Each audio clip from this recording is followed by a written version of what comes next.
Today we are talking with author and professor Sydney Finkelstein. Welcome to Redera, and we are looking forward to hearing more about your book, which is a wonderful book, Superbosses, How Exceptional Leaders Master the Flow of Talent. Give us a little bit of context. How did you end up writing a book on? And I know the book is based on a lot of research you have done over the years. And also if you would give us a little bit of what kind of research that is and how it led you to some of the conclusions. Yes, so I've always been interested, of course, in senior executive leadership and what makes for great leaders and not so great leaders. And after working with many companies in a consulting capacity, I came to realize that one of the most important factors that accounts for the success of any leader and any organization, for that matter, is the ability to generate and regenerate talent, really on a continuous basis. And that insight led me down a path of research that eventually led to Superbosses, because what I was looking for is individuals, leaders that had a track record of helping other people get better, a track record of really producing superstar talent time and time again. And the word Superbosses, the title of the book, is all that it means is exactly this, that this is a leader that has been able to generate and regenerate talent, that helps other people get better, that helps other people accomplish more than they ever thought possible. And I set out to understand that through literally hundreds of interviews with leaders all over the world, and through a long process of research, many years in fact, identify what really they have in common, these successful leaders. How is that different than just good leaders? And all of that came together in the book Superbosses. Mm-hmm, mm-hmm. If you could describe how bosses become super bosses and what are the characteristic behaviors of effective bosses are. So to shift from being any old boss to a super boss, a key thing is really recognizing that you will become much more effective as a leader, as a boss, if you surround yourself with great talent. It's kind of obvious when you state it, but many people will tell you, I'm too busy, hitting my KPIs, getting my job done. I don't have time to dedicate to my staff. They've got to just figure it out themselves. And the truth is, while people do have a lot of time pressure, the logic of supporting people, and I don't mean coddling people, but challenging them and pushing them and inspiring them and doing all of that will increase the quality of that team around you. That will help you get better. And that's the key thing. It's a mindset shift that's required that says, look, this is the way to win. And then after that, it's just a matter of knowing how to implement or execute on the Superboss playbook around talent, around energy, around inspiration, vision, and all the rest. So it really boils down to this mindset shift that is the most fundamental thing you need to do first. Mm-hmm, mm-hmm, mm-hmm. And with that, you focus on staff and then also probably focus on creating culture and environment that fosters greater work, working together, and also innovation and other objectives that you may have as an organization. Very much so. And the beauty of following the Superboss playbook is that it does change and enhance your culture so that you're able to be much more agile, much more adaptable. I think about it as kind of what is one of the primary requirements of any organization in the modern economy. It's got to be the ability to adapt and adjust and change and pivot because of the complexity of global competition and all the things that are going on and technological change. And the Superboss world, these leaders that instill these Superboss principles into their teams end up creating teams that are much more adaptable and agile and have the ability to change. I think what you're really doing is creating teams and organizations with a culture that is really built to change. And I think that's the winning formula. What motivates and inspires and enables others to achieve their full potential in today's technology that not only brings people from faraway places, but also keeps them separate because we all work in a more and more fragmented time and geographic space now? Yes, people can be everywhere, and these virtual teams are becoming more and more common. What motivates them? There are two things that we learned from the Superbosses. Number one is you have to create a performance culture. You should have high expectations. You should raise the bar. People have to be able to accomplish big things, And that's not necessarily easy, but I think that's essential. You can't have wishy-washy goals. You can't. You have to have serious aspirations.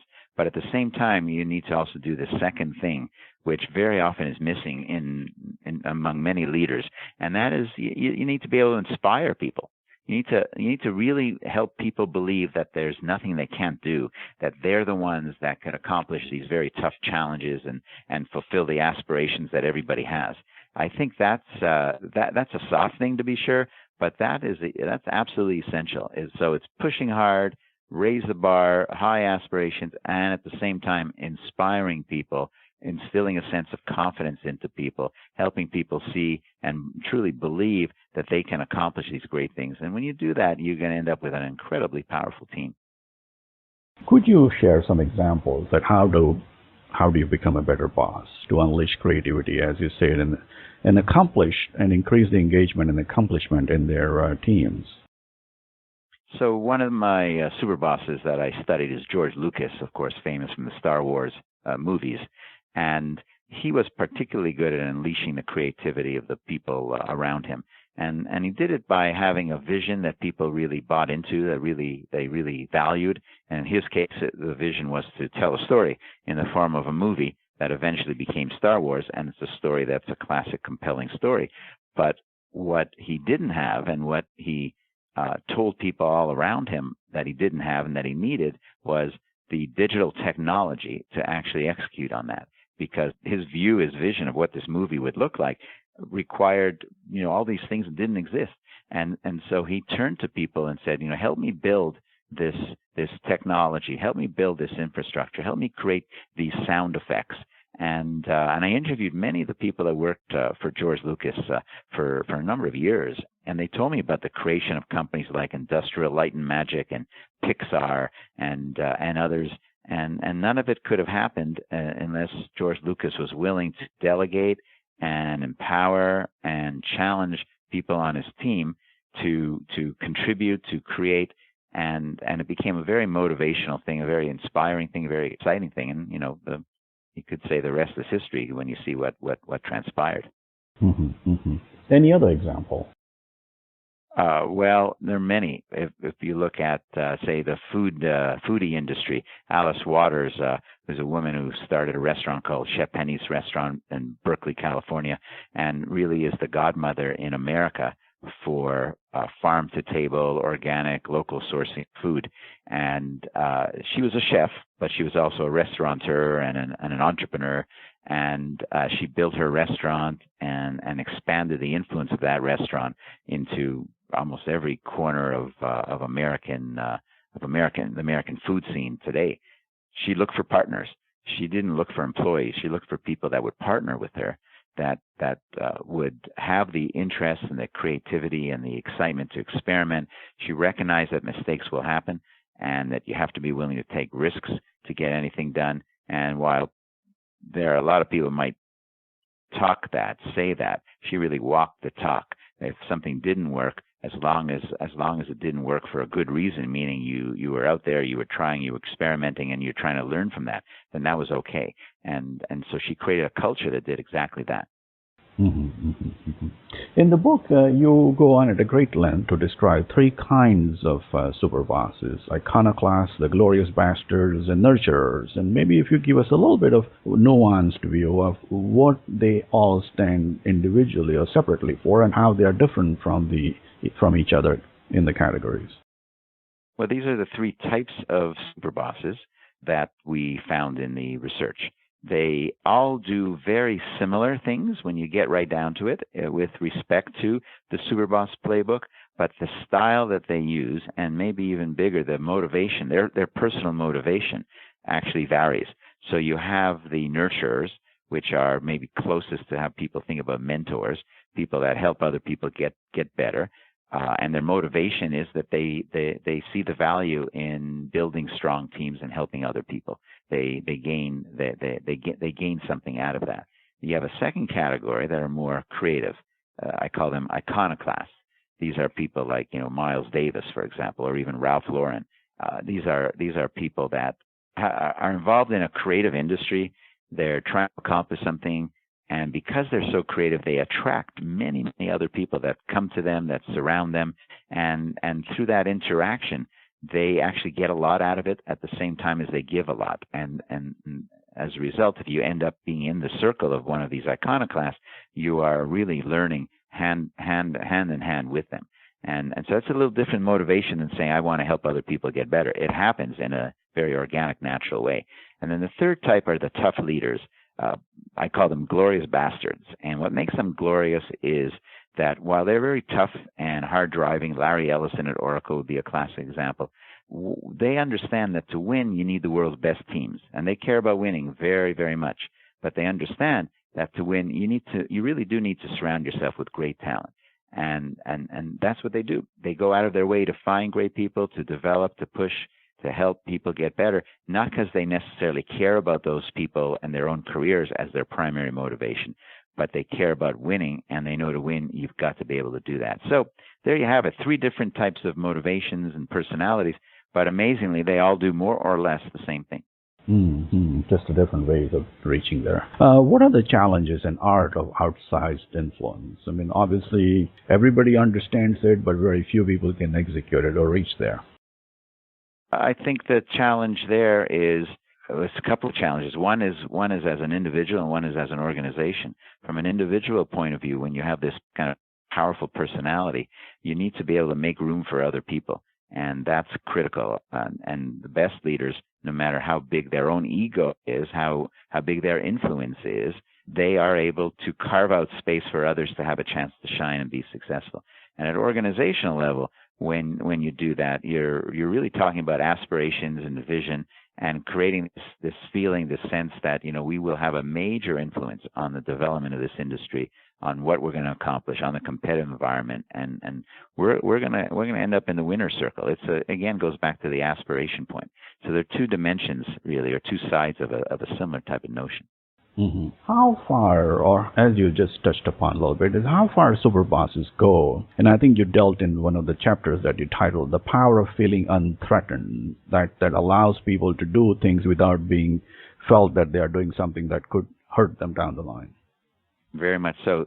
Confidence is a very important thing, and to be successful as a leader, and certainly Superbosses are all about this. They are big delegators. They will delegate big responsibilities, create big opportunities for people.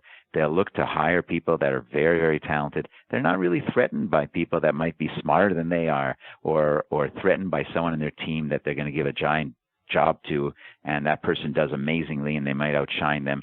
And they have a sense, you can almost say that they have this combination of humility and arrogance, kind of an odd combination, but I think they do.